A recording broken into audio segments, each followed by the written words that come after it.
Okay, so I'm about to tear down and melt my ballistic gel for reuse, but I figured before I do that I might as well give you a further impression of how tough this 20% ballistic gel is.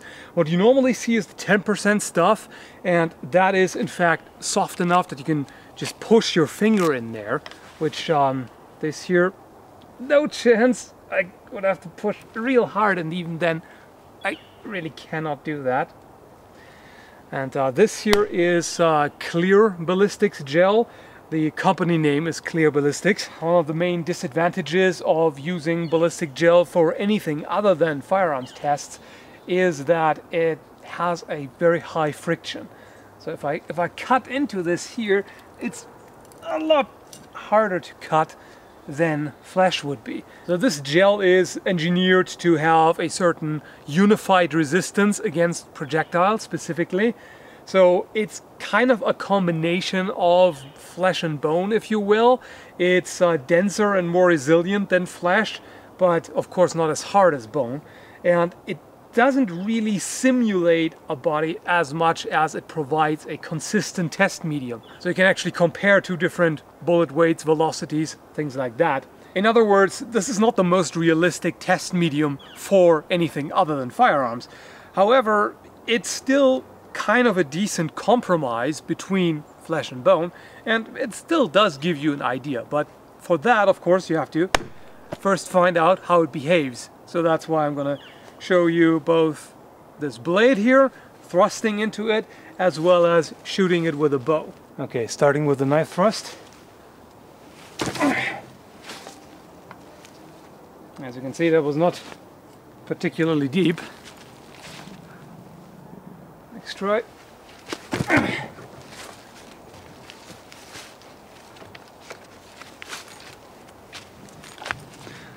You can see the depth. To reduce the sliding and bouncing, I'm also going to try the downward thrust, with which I have to be very careful, of course, to not slip off and stab myself. That's a bit deeper, but not too much.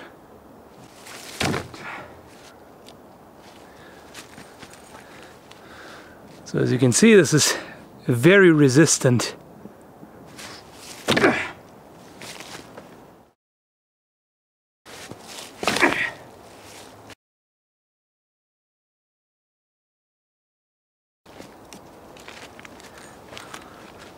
Yeah, pretty much fairly consistent depth every time. So now I'm going to try to slice across, which I can already tell you is not going to be that effective, simply because the material is that resilient and has such high friction. But just so you see,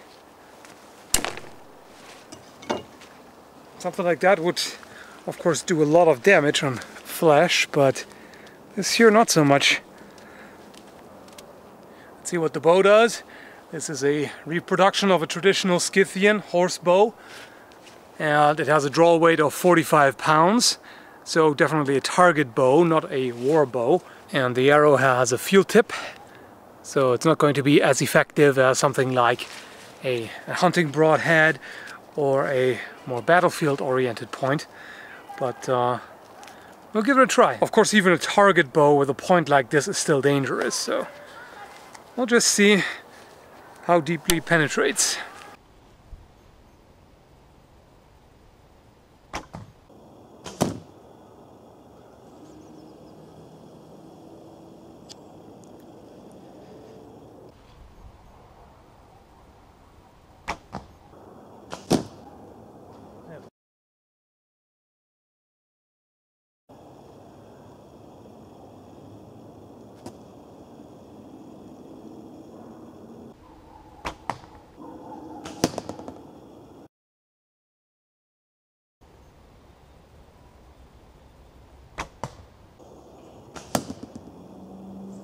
Alright, let's try extremely up close.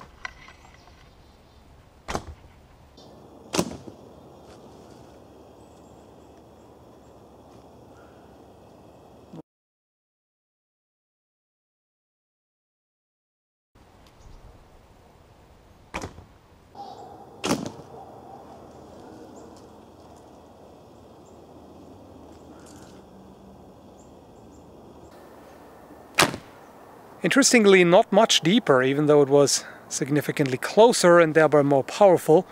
And finally I'm going to try a slightly different point. It's a somewhat shorter arrow though, so it's going to have a bit less force.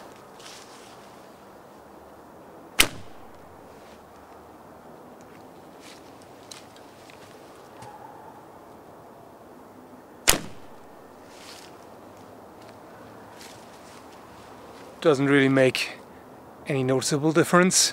Looks like this would actually make for a pretty good archery target.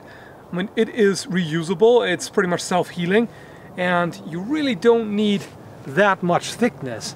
This should stop even crossbow bolts without going all the way through. And finally, to show you how resistant it is to tearing. This of course is already cut up, so it's gonna be a bit easier for me. But even so, it's not that easy to actually tear it.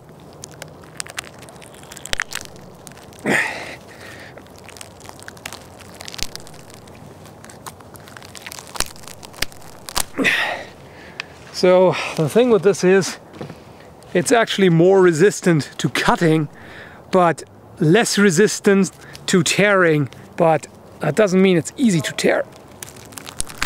Generally, when twisting it, it's a lot easier, like that, so it doesn't have the flexibility that skin and muscle fiber has.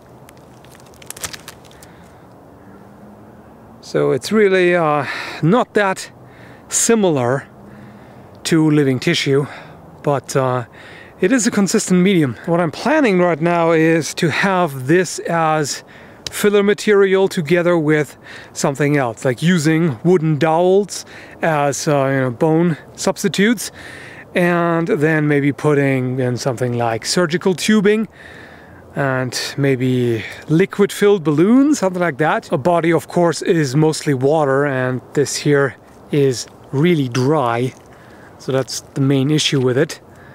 But I still think it has potential, simply because it is so resilient and offers that much resistance, and you really compare to the 10% gel, you can't just poke in there and just tear it apart easily. If I take a piece that doesn't have many cuts here and I try to just tear it here, that doesn't really work. So it has to already be cut in order to be able to tear it like that, or just grasping it here at the corners and then trying like this. But yeah, it is pretty tough stuff. So as soon as I found a setup that I'm satisfied with, you'll see more blade tests. I'm open for suggestions, of course, if you have any other good ideas for finding flesh and bone analogs. Nothing from actual animals, because I don't support the meat industry. So it has to be synthetic. And by the way, dry, dead bone is not really such a good medium anyway. You might as well use wood, because it is significantly different from living tissue, living bone. So yeah, so much for that. Thanks for watching.